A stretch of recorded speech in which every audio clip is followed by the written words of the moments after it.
लाहौर के पुरानी तीन गलियों में जहाँ हर दीवार पर कीकियां अपने अंदर समेटे हुए है, वहाँ एक पुराना सा किराए का मकान है।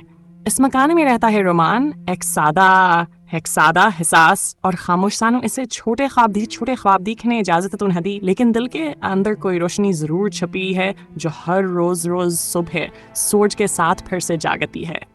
सुबह की अजांगलियों में गूंज रही होती है। रोमान बीदार होता है, बस्तर से उठता है, खामोशी से वजू करता है और छत पर चला जाता है। छत पर हल्की हल्की खंकी, दूर दूर तक फैले पुराने मकानात के चबूतरे और सुबह का आसमान। रोमान आंखें बंद करके नमाज पढ़ता है। इसके पेशानी सुकून से झकी हुई है। दुआ में कुछ मांगता नहीं, बस शुक्र अदा करता है। नीचे कुचन में माँ चूल्हे पर रोटी डाल रही है। छोटे से बावर्ची खाने में धुआं भरा हुआ है। बेटा, नाश्ता कर ले, तुझे यूनिवर्सिटी भी जाना है और इंटरव्यू भी है ना आज। रोमान सीढ़ियां उतरता है, हल्की सी मुस्कुराहट उसके चेहरे पर। माँ दुआ करना, शायद आज कुछ बदल जाए। माँ इसके माथे पर हाथ रखती है। अल्लाह सब बेहतर करेगा, सब्र के साथ चल बेटा। रोमान अपना पुराना सा बैग उठाता है, साइकिल निकालता है और गली से निकल पड़ता है। रास्ते में स्कूल जाते बच्चों की आवाजें, दूध वाले की घंटी, सब कुछ एक आशना मंजर की तरह चल रहा होता है, लेकिन रोमान की नजर में कुछ और ही है। एक ख्वाब, एक उम्मीद। यूनिवर्सिटी पहुंचते ही वो अपनी क्लास में बैठ जाता है। क्लास में जनीद, इसका दोस्त, मजाहिया बातों से इसे हंसाने की कोशिश करता है। कैसा है रोमान भाई? आज तो लग रहा है जैसे हॉरर जा रहा हो। रोमान मुस्कुरा देता है। प्रोफेसर क्लास में दाखिल होता है। लेक्चर शुरू होता है, लेकिन रोमान की नजरें खिड़की से बाहर खला में उलझी होती हैं। प्रोफेसर इसे मुखातब करता है। रोमान, आज तुम्हारी आंखों में ही है, कुछ और ही है। जी सरियत?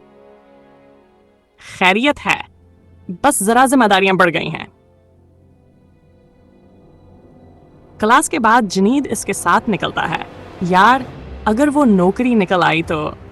रोमान हंसता है, तो यूनिवर्सिटी की सबसे बड़ी याशी होगी मेरे लिए। है नबी।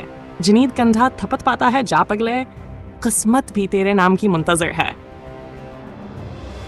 इंटरव्यू ऑफिस में खामोशी है। एक बूढ़ी खातून इसे फार्म देती है। वो बैठकर फार्म भरता है, फिर अंदर बुला लिया जाता है। 2 अफसर सवालात करते हैं। रोमान पुरातमाद है, नर्म लहजा, ठूस बात। आखिरी में एक ऑफिसर मुस्कुराता है। तुम में काबिलियत है, लेकिन फिलहाल हमारे पास कोई सीट खाली नहीं। रोमान शुक्रिया कहता है, बाहर निकलता है। बाहर हल्की बारिश शुरू हो चुकी है। वो साइकिल के साथ साथ भीगता हुआ वापस चल पड़ता है। घर पहुंचते ही छोटी बहन दरवाजा खोलती है। भाई, इंटरव्यू कैसा गया? रोमान सर हिलाकर कहता है, अच्छा था, सीखने को मिला। माँ खाने के लिए बुला रही होती है। अंदर वालिद साहब अखबार के पीछे छुपे बैठे होते हैं, लेकिन दिल का हाल आंखों में आया है। रोमान उनके पास बैठता है। अबू, मैं कुछ बन के दिखाऊंगा, बस आप दुआ करते रहें। वालिद धीमी आवाज में कहते हैं, मैंने तुझे सच्चाई और इज्जत का हुनर दिया है बेटा, बाकी तेरा रब जाने। रात को खाने के बाद माँ उसे कहती है, मौलवी साहब ने तुझसे कुछ बात करनी है, मस्जिद चला जा। रोमान चौंकता है, मेरे जैसे लड़के और दीन? माँ कहती है, दीन सबका होता है बेटा, जाने में क्या है। महले की मस्जिद के कोने में मौलवी साहब बैठे होते हैं। रोमान उनके करीब जा बैठता है। बेटा, तुम्हारी आंखों में दर्द है, मगर वो दर्द जो नीकी की राह का होता है। अल्लाह आजमाता है ताकि मकाम दे। सब्र, इल्म और किरदार, यही राहबर की पहचान है। रोमान आहिस्ता से पूछता है, राहबर कैसे बनता है? मौलवी साहब कहते हैं, जो खोता है वही पाता है, और जो पाता है वो खुद को खो देता है। रोमान वापसी पर छत पर जाता है। आसमान पर हल्की चांदनी है। वो आसमान की तरफ देखता है, आंखें बंद करता है और कहता है, या रब, अगर कलम दे रहा है तो लफ्ज भी वो दे जो रोशनी बने। دور گلی کے موڑ سے ایک سایہ گزرتا ہے، لمبا کوٹ، ٹیڑھی چال اور ہاتھ میں لالٹین۔ وہ رکھتا ہے۔